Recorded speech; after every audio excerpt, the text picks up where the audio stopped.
선생님도 인사하십시다. 샬롬. 오늘은 참 좋은 주일입니다. 잠언 말씀 보겠습니다. 23장 17절로 21절까지 보겠습니다. 잠언 23장 17절에서 21절까지 한 목소리 읽겠습니다.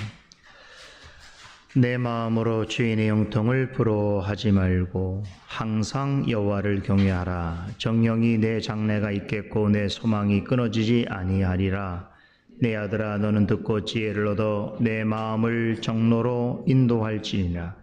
술을 즐겨 하는 자와 고기를 탐하는 자로 더불어 사귀지 말라. 술 취하고 탐식하는 자는 가난하여질 것이요 잠자기를 즐겨하는 자는 헤어진 옷을 입을 것임이니라.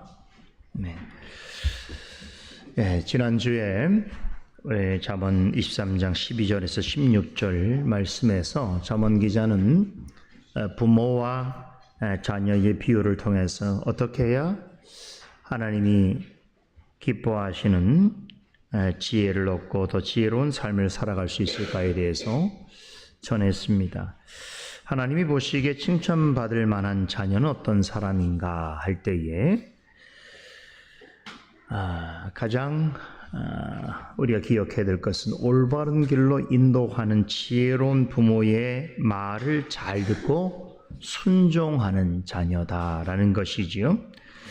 이런 부모는 자녀가 잘못된 길로 가거나 또 불의한 행동을 했을 때에 많이 두지 아니하고 책망과 꾸중을 해서라도 옳은 길로 인도합니다. 이렇게 지혜로운 부모의 말과 훈계를 잘 듣고 따르는 자녀는 지혜를 가진 성인으로 장성한 사람으로 자랄 수 있는데,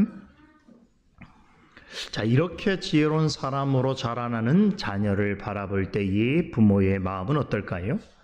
더할 나위 없이 기쁘고 또 자랑스러울 것입니다. 지난주에 잠언 기자가 언급했던 자녀는 하나님을 믿는 여러분과 저와 같은 성도를 가리키는 것이겠죠. 그러면 부모는 누구겠습니까?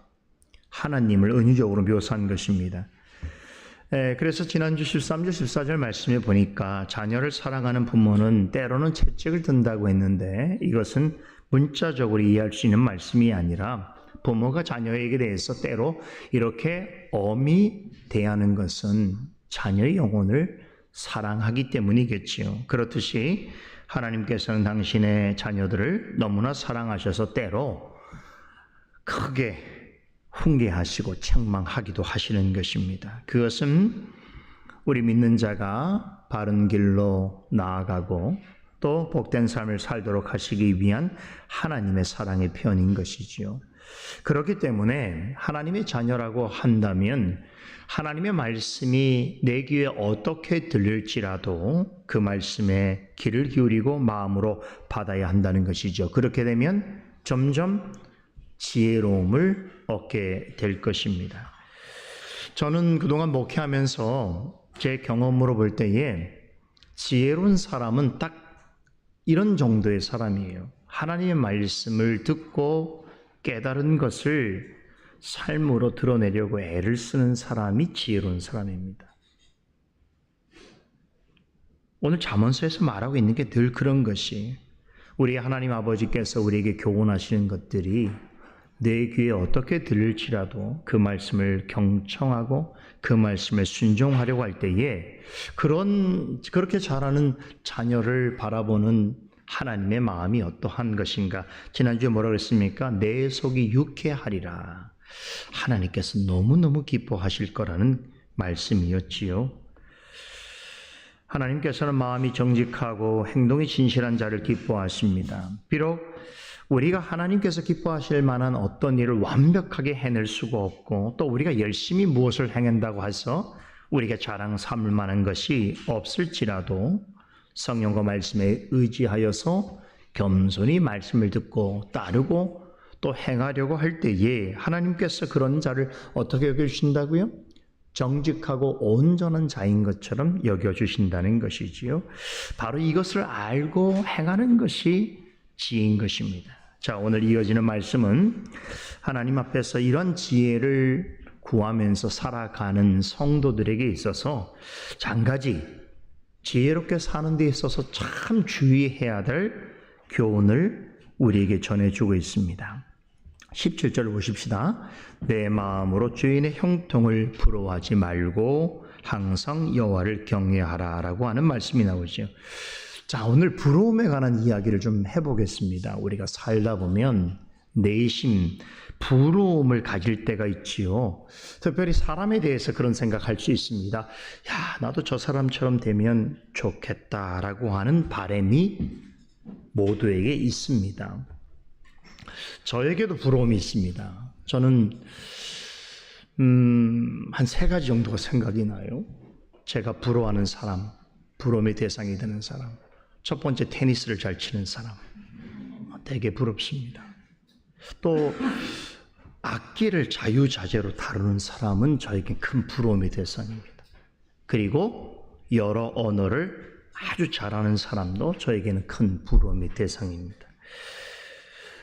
여러분에게도 부러움의 대상이 있죠. 그죠? 각자가 나는 저 사람처럼 되고 싶다라고 하는 마음이 있을 수 있습니다. 자, 그런데 이런 것은 잘못이 아니죠. 누구에 대해서 부러움을 가지고 또 그 부러움 때문에 또 나름대로의 어떤 소망을 갖게 된다는 것은 그것은 잘못이 아닙니다. 그런데 성경은 어떤 부러움은 죄와 악으로 단정하고 있습니다. 자, 이 점을 파악하려면 성경의 원어의 개념에 대해서 이해해야 할 필요가 있습니다. 부러움에 해당하는 성경 언어, 헬라어로 부도노스라고 하는 이 말인데요.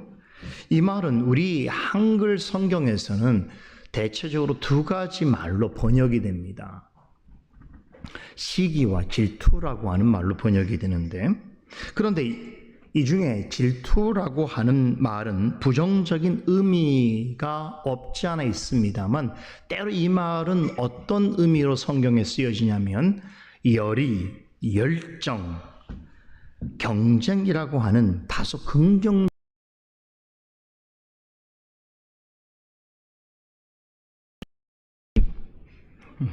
그죠? 어떤 사람에게는 그 부러움이 어떤 순수한 감정으로 나타나게 될 때에 너무 부럽기 때문에 나도 저 사람처럼 되기 위하여 더 열심히 노력해야 되겠다. 또 그렇게 하다 보면 좋은 성과를 얻을 수 있죠. 지금 우리 파리에서 올림픽을 하고 있는데 올림픽 선수들 중에서도 그런 계기 때문에 TV를 보든 아니면 어떤 계기가 돼서 난 저 선수처럼 어릴 때부터 저렇게 열심히 운동을 해서 저런 분야에서 세계적인 선수가 되기를 바라는 마음으로 하다 보니까 올림픽까지 나가고 메달도 따게 되는 그런 일도 있을 수가 있지요. 이런 의미에서의 질투는 정말 그 사람을 더 고무하게 하고 그 생을 부여롭게 하는 힘이 되기도 하는 것이지요. 하지만 성경에서 헬라 포도노스라고 하는 말이 시기라고 하는 단어로 번역될 때는 긍정적인 의미가 전혀 없습니다. 시기는 기독교 전통에서 말하고 있는 7가지의 죄악, 대죄라고 그러죠. 그 죄악에 있어서 교만에 이어서 2번째로 늘 언급되는 죄입니다. 갈라디아서 5장에 보게 되면 사도 바울이 시기를 뭐라고 표현하냐면 하나님 나라를 유업으로 받지 못할 사람들의 죄 목록 중에서도 대단히 중요하게 언급하고 있습니다. 사도 바울은 시기를 하나님을 현저하게 대적하는 육체의 일로 간주합니다. 자, 그렇다면 왜 성경은 시기를 단순한 부러움이 아니라 죄악으로 보는가? 이 악한 감정이라고 하는 의미의 헬라 푸도누스를 영어로 번역할 때 어떻게 번역이 되냐면 envy, 그렇죠. envy라고 하는 말로 번역을 하죠. envy. 그런데 이 말은 라틴어 인비디아라고 하는 말에서 유래했습니다. 인비디아라고 하는 말은 매우 특이한 의미를 가지고 있어요. 인이라고 하는 말, 안으로 이런 얘기죠. 그리고 비데레라고 하는 말은 유심히 보다. 우리가 비디오라고 하는 말이 여기서 나왔어요. 비디오라고 하는 말은 보다 이런 얘기예요. 비데레라고 하는 말은 그냥 보는 게 아니라 주목해서 유심히 보는 것을 말하는 것이죠. 그러니까 인비데라고 하는 말은 뭡니까? 상대방의 안으로 들어가서 상대방 그 모습을 아주 유심하게 그렇죠. 살피고 관찰하다라고 하는 뜻을 가지고 있습니다. 그러니까 시기라고 하는 것은 상대방에 대하여서 가지는 막연한 부러움이 아니라 어떤 악한 생각과 의도를 가지고 상대방을 유심히 바라보고 주목하는 것입니다. 남을 바라보는 것이 뭐가 문제가 되겠는가라고 생각하는 이도 있습니다만 문제는 바라보는데 멈추지 않는다는 것입니다. 시기는 교만이나 탐식처럼 겉으로 쉽게 드러나지 않습니다. 그러나 시기는 마음 안에서 온갖 문제를 만들어냅니다. 이제 우리 오늘 오후서부터 수련회를 하게 되는데 이 야고보서 말씀에도 보면 시기에 관한 문제를 다루고 있는데 야고보서 3장 16절에 따르면 시기가 있는 곳에는 항상 혼란과 모든 악한 일이 있다라고 말씀합니다. 자, 그런 점에서 볼 때는 시기는 우리 마음에 모든 악과 또 모든 혼란을 초래하게 되는 원초적인 계기가 됩니다. 여러분, 관음증이라는 거 들어보셨죠? 어떤 성적인 욕구를 가지고 남을 이게 보는 거 있잖아요.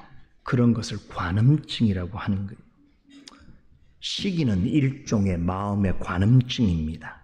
악한 생각으로 상대방을 유심히 관찰하고 주목하기 때문입니다. 그렇게 하다 보면 결국 어떻게 되는가? 잠언 14장 30절에서 우리가 배웠죠. 그런 시기는 사람의 뼈를 썩게 한다라고 했습니다. 다시 말해서 악한 마음과 의도를 가지고 상대방을 주목하게 될 때에 그 바라보는 그 사람의 정신과 감정과 삶이 서서히 파괴되어진다는 것입니다. 악한 생각으로 남을 시기하는 사람들이 갖고 있는 공통점이 있습니다. 이 사람들은요, 이런 성품의 성격의 사람들은 자신과 자신이 처한 형편에 대해서 감사와 기쁨이 전혀 없습니다. 남이 자신을 보게 되면 괜찮은데 자기 자신 스스로는 다른 남보다 더 많은 것을 가지고 있지 않고 더 행복하지 않다는 것에 있어서 늘 불평하고 원망합니다. 또 자신이 갖고 있는 불평과 원망의 책임을 다른 사람에게 늘 전가합니다. 그래서 이 사람들은 항상 누구 때문에라고 하는 말을 입에 달고 살아요. 당신 때문에, 아이들 때문에, 우리 집 때문에, 부모 때문에, 누구 때문에 내 삶이 불행하다. 내 마음이 늘 평균치 못하다. 그렇게 생각을 하는 것이죠. 이게 바로 시기인데, 시기는 사람의 마음의 혼돈을 일으키고 서서히 영혼을 말라 비틀어지게 하는 아주 무서운 죄입니다. 그런데 하나님을 믿는 사람이라도 이 죄에 빠질 수 있다는 거예요. 주로 언제 이 죄에 빠지게 되는가 하면 좋지 못한 마음으로 불신자들의 형통함을 유심히 주목할 때입니다. 그러면서 이런 생각을 갖게 되는 거죠. 하나님을 믿지 않는데도 세상에서 성공하고 출세도 잘하네.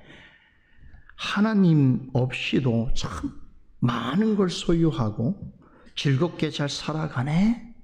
라는 생각을 하게 되죠. 이게 죄악된 생각인데 이런 생각을 품게 됩니다. 악하고 부끄러운 짓을 해도 어떤 사람은 만사가 잘 풀리는 것 같고 세상에서 떵떵거리며 살아가는 그런 사람들이 있다는 거예요. 그러니까 그 사람들의 삶을 자꾸 가까이서 주목하다 보니까 그 사람들이 자신에게 부러움이 대상이 되고 그런 사람처럼 되고 싶어서 더 가까이 하게 되고 그 사람들을 부러워하다 보면 마음에 시기심이 증폭하게 되고 결국 그런 마음 때문에 하나님을 향하여 의문을 품게 되는 거죠. 왜 하나님? 믿는 자가 악한 자들보다 훨씬 힘들고 어렵게 사는 이유가 무엇입니까? 하나님이 살아계시다면 이게 옳은 일입니까? 하나님이 계시는 게 맞습니까? 라는 질문을 하게 되는 것이고, 여기서 조금 더 나아가게 되면 하나님의 존재와 섭리를 의심하고 부정하는 데까지 나아가게 되는 것이죠. 이해되세요? 제가 지난주에 우리 노회에서 가까이 지내는 목사님을 만나게 됐는데, 그 목사님 딸이 이제 곧 8월 달에, 이번 달이네요. 이번 달에 곧 결혼하게 되어진다고 하는 소식을 전해 듣고 제가 축하 인사를 전했습니다. 근데 대화를 하는 중에 몇 가지 사실에 놀랐어요. 일단 제가 축하를 하면서 하다 보니까 이제 그 따님하고 결혼할 사이가 될 사람이 궁금하지 않습니까? 그래서 제가 이거 사이 되는 사람이 어떤 사람인가요? 뭐 이렇게 대화하다가 신앙생활은 어떻게 잘 하고 있나요? 목사님이 겸연적인 표정을 지으면서 불신자입니다. 그러는 거예요. 오, 그래요? 그러면 따님도 좀 마음이 그렇겠네요. 아닙니다. 딸도 교회를 안 다닙니다. 그러면 따님하고 사이 될 분하고 다 교회를 지금 출석을 안 한단 말입니까? 네, 그렇습니다. 그러니까 궁금해진 거예요. 도대체 목사님의 딸이 저 가까운 분인데 어떻게 이런 일이 갑자기 있었는가 궁금해서 몇 가지를 묻게 되었습니다. 딸이 오랜 유학생활을 마치고 귀국해서 지금은 아주 이름 있는 외국인 회사를 다니고 있는데, 어느 때인가부터 신앙생활을 하지 않게 되었다는 것입니다. 이유가 뭐냐면 그 딸이 사회생활을 하면서 이제 나름대로 이제 뭐 사회적 지위도 좀 있는 것 같아요. 그러다 보면서 주변 사람들을 만나다 보니까 하나님을 믿지 않는 사람들이 믿는 사람들보다 훨씬 출세하고 잘 살고 행복하다는 거예요. 그래서 아버지를 보면서 이제 그런 생각을 하게 됐대요. 아버지가 목사가 되지만 않았다고 한다면 자신들의 가정도 훨씬 더 경제적으로 부유했을 것이고, 자신도 유학 생활을 좀 쉽게 했을 것이고, 또 행복했을 텐데, 아버지가 글쎄 목사하는 바람에 자신의 삶은 좀 힘들게 되어졌고, 그리고 아버지가 이렇게 목회를 함에도 불구하고 자신의 경제적 가정의 형편들이 좋아지지 않게 되어진 것, 또 그런 와중에 사모님, 즉 그 딸의 어머니가 중병에 걸리게 된 것, 이런 것들이 그 자녀에게, 그 딸에게는 아주 큰 시험거리가 되었던 것입니다. 안타깝게도 그 목사님의 딸은 오늘 전문 말씀대로 마음으로 악한 자들, 하나님을 알지 못하는 자들의 형통함을 시기하다가 부러워하다가 결국 신앙을 포기하게 되는 데까지 이르게 된 것이지요. 대화하는데 힘들더라고요. 시편 73편에 보면 시편 73편을 기록한 시인도 이와 비슷한 죄에 빠진 적이 있었어요. 하나님을 마음에 없다고 하는 사람들이 세상에서 너무 잘 나가고 형통한 것을 바라보다가 견디다 못해서 어떻게 되었습니까? 이런 고백을 하나님 앞에 내어놓습니다. 내가 그런 사람들의 형통함을 바라보다가 내 자신이 거의 넘어질 뻔했고 나의 그 걸음이 미끄러질 뻔하였습니다라고 하나님 앞에 고백하지요. 이처럼 악인의 형통과 번영을 가까이에서 들여다볼수록 시인의 마음은 갈등과 혼돈에 사로잡히게 되었던 것입니다. 그렇게 번민을 거듭하는 중에 시인은 어느 때에 비로소 그 마음의 안정을 되찾게 되었는가 하면 하나님의 성소에 들어가서 말씀을 듣게 되었을 때입니다. 그제서야 하나님께서 이 땅에 악한 자들의 형통과 번영을 허용하시는 기쁘신 뜻과 섭리가 있음을 깨닫게 된 것이지요. 그 목사님과의 대화에서 말미에 그나마 제가 다행스럽게 생각한 부분이 있었습니다. 그게 뭐냐면 그 딸이 자신의 딸이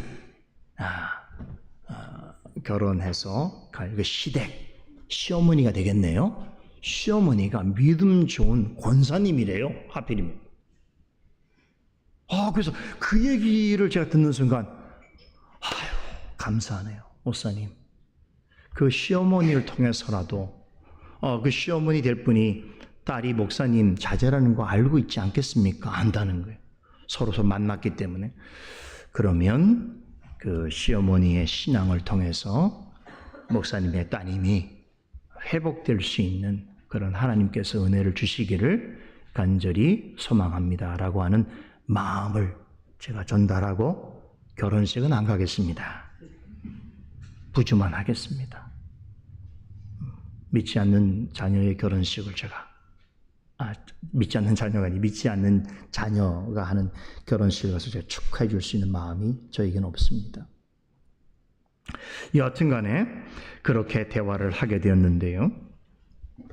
오늘 잠언 기자는 마음으로 악한 자의 형통함을 부러워하지 말라라고 권합니다. 잠언 24장 1절에서 유사한 교훈이 나오지요. 너는 악인의 형통을 부러워하지 말며 그와 함께 있기도 원하지 말지어다 라고 말합니다. 왜 그럴까요? 하나님을 알지 못하는 자들의 형통함을 유심히 바라보는 것은 그런 부러움은 시기요. 그 시기는 하나님 앞에 죄악이기 때문입니다. 믿는 사람은 마음에 하나님이 없다는 사람의 삶을 가늠증자처럼 쳐다봐서는 안 됩니다. 필요 이상으로 그런 사람들과 가까이 해서는 안 됩니다. 우스갯소리로 부러워하면 진다 이런 말 있죠. 악한 생각과 의도를 가지고 믿지 않는 자들의 삶을 주목하여 그들을 부러워하고 그들처럼 살기를 바라는 것은 성경에서 하나님 나라의 유업을 받지 못하는 자들이 속한 그런 죄입니다. 우리가 주목해 보아야 할 것은 악한 자, 하나님을 알지 못하는 자들의 형통함이 아닙니다. 하나님을 믿는 자들의 형통함입니다. 그럼 하나님을 믿는 자의 형통함이란 무엇인가? 오직 하나님을 경외함으로 하나님의 말씀을 지켜 행하는 삶을 사는 것입니다. 본문 18절은 하나님이 주시는 형통함을 바라보면서 살아가는 자에게 약속된 복이 있다고 합니다. 보세요.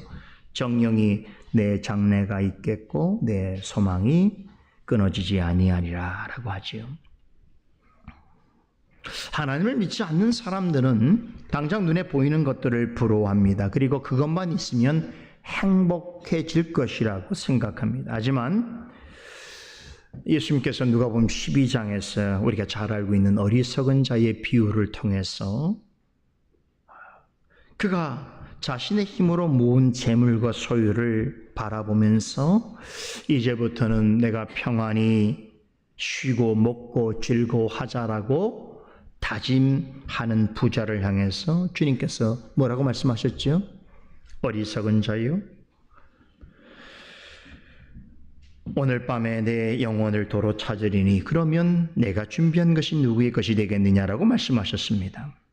여러분, 사람의 눈에 보이는 재물과 소유는 그 사람의 장래를 보장해 줄 수 있는 것이 아닙니다. 오늘까지 부자였어도 내일 주님께서 부르시면 당장에 하나님의 심판대 앞에 서야 하는 것이 인생입니다. 세상에 많이 배운 사람들도 이걸 잘 몰라요. 그냥 눈에 보이는 어떤 소유, 재물, 이것이 자신의 미래 전체를 보장해 줄 거라고 착각합니다. 과연 그럴까요? 잠언 기자는 우리의 장래와 소망을 어디에 두어야 된다고 얘기합니까? 우리 하나님께 두어야 한다라고 강조합니다. 이 땅에서 자신이 원하는 것을 다 누리고 세상의 즐거움을 다 맛본 사람에게는 장차 받을 영광에 대한 소망이 없습니다. 그러나 하나님을 경외하는 자들에게는 훗날 하늘에서 받을 하나님의 영광과 생명의 면류관이 보장되어 있습니다. 하나님을 경외하는 사람은 그런 소망을 품고 살아가는 사람입니다. 이것이 하나님을 경외하는 자의 지혜인 것입니다. 그러게 잠언 기자는 19절과 20절에서 이 땅에서 하나님을 경외하는 삶을 살아가는 자들에게 구체적인 권면을 제시합니다. 19절 20절 보십시다. 내 아들아 너는 듣고 지혜를 얻어 내 마음을 바른 길로 인도할지니라. 술을 즐겨하는 자들과 고기를 탐하는 자들과도 더불어 사귀지 말라라고 권합니다. 이 말씀은 단지 술과 육식을 멀리하라, 그런 것을 좋아하는 사람들과 가까이 하지 말라라고 하는 의미의 교훈이 아닙니다. 비유예요. 여기서 술과 음식을 좋아한다는 건 무슨 의미겠습니까? 세상에 푹 빠져 사는 인생을 가리키는 것이, 술과 음식처럼 사람들이 좋아할 만한 어떤 것을 유일한 즐거움으로 삼고 살아가는 사람들을 비유한 것입니다. 술과 육식을 즐긴다는 것은 믿지 않는 사람들이 강조하는, 즐거워하는 생활 방식입니다. 그러므로 이런 자들과 사귀지 말라는 것은 하나님을 알지 못하는 사람들이 추구하는 삶을 따르지 말라 하는 것입니다. 그런 사람들의 생활 방식을 부러워하지 말라는 것입니다. 왜 그럴까요? 이런 사람들과 늘 어울리기를 좋아하고 이런 사람들의 생활 방식을 따르다 보면 나중에는 그들처럼 돌이킬 수 없는 심판을 받게 될 것이기 때문입니다. 본문 21절은 이들처럼 살면 결국 어떻게 되는가를 설명합니다. 술 취하고 음식을 탐하는 자는 가난하여질 것이요, 잠자기를 즐겨하는 자는 헤어진 옷을 입을 것임이니라. 여기서 가난하여질 것이고 헤어진 옷을 입을 것이라고 하는 표현도 비유입니다. 이런 뜻이죠. 하나님이 주시는 지혜와 즐거움은 안중에 없고 그저 세상적인 욕심을 추구하면서 세상 안에서 자기 만족과 행복을 찾으면서 그러한 삶을 사는 사람들의 형통함을 부러워하고 그들처럼 살기를 바라게 될 때에 이런 사람의 인생에 결국은 심판을 받게 될 것이다 라고 하는 것을 말씀하고 있습니다. 술에 취하고 음식을 탐하는 것은 방탕한 삶 전체를 가리키는 비유입니다. 여러분, 헬라어로 이 방탕이란 말이 참 의미가 있어요. 아소티아라고 하는 말인데 이 말은 합성어입니다. 무엇이 아니다라는 부정을 의미하는 부정관사 아라고 하는 말하고 구원받다라고 하는 소티아라고 하는 말의 합성입니다. 그러니까 아소티아는 무슨 뜻이겠습니까? 구원받지 못하다, 그런 뜻이죠. 여러분, 술 취함과 탐식은 마음에 하나님이 없다고 하는 사람들이 즐기는 생활 방식의 특징입니다. 그런데 성경에서는 술 취함과 탐식을, 방탕을 가리키는 대명사로서 취급합니다.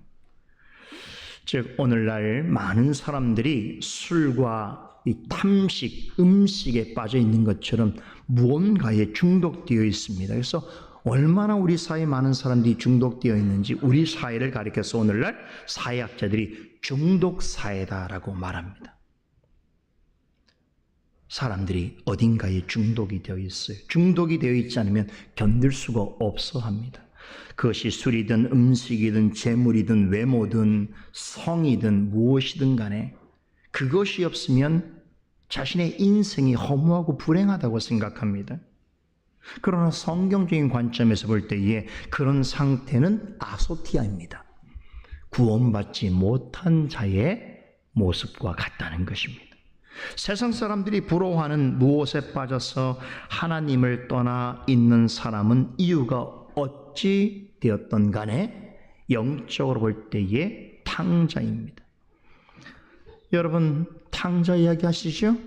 세상 사람처럼 살기 원해서 아버지의 유산을 취해서 아버지의 곁을 떠나서 먼 나라로 가서 어떻게 살았습니까? 흥청망청 하나님을 모르는 사람들과 어울려서 술을 즐기고 음식을 탐하고 여자를 즐기면서 그렇게 한동안 살았지요. 예수님께서 그런 모습을 가리켜서 아소티아라고 말씀하십니다. 방탕하다고 말씀하셨습니다. 방탕의 결과가 어떻습니까? 탕자는 결국 열매를 먹는 돼지를 부러워할 정도로 비참해졌지요. 멀리 가는 겁니까? 장래도 없고 소망도 없는 삶이 되었습니다. 하나님을 마음에 없다는 사람들의 형통함을 부러워하면서 세상이 주는 즐거움과 쾌락에 빠져서 그들처럼 살고 싶어서 집을 떠난 탕자처럼, 탕자는 결국 하나님의 곁을 떠나서 세상의 어떤 것들에 빠져서 살아가는 사람의 모습을, 그 형통함을 부러워하는 자의 모습인 것입니다. 그런 탕자와 같은 삶을 고집하는 사람들의 삶의 결과가 어떤 것인가? 매우 비참하고 무서운 심판밖에 없습니다. 탕자처럼 살고 있다면 아버지의 품으로 돌아와야 합니다. 즉 하나님께로 돌아와야 하는 것입니다.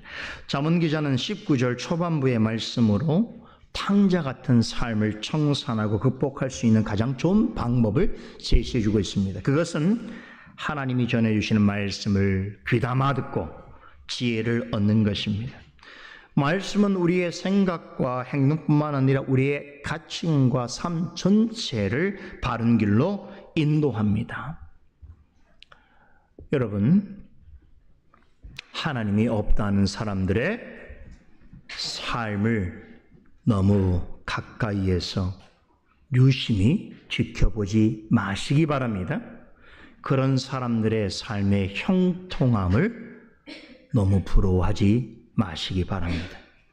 우리의 장래와 소망은 오직 하나님께 있습니다.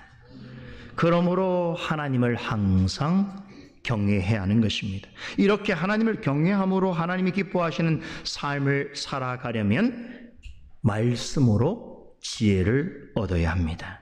그러기에 말씀으로 우리의 갈 길을 인도하시는 하나님을 더욱 바라고 의지해야 하는 것입니다. 이것이 하나님을 경외하는 자의 지혜인 것입니다.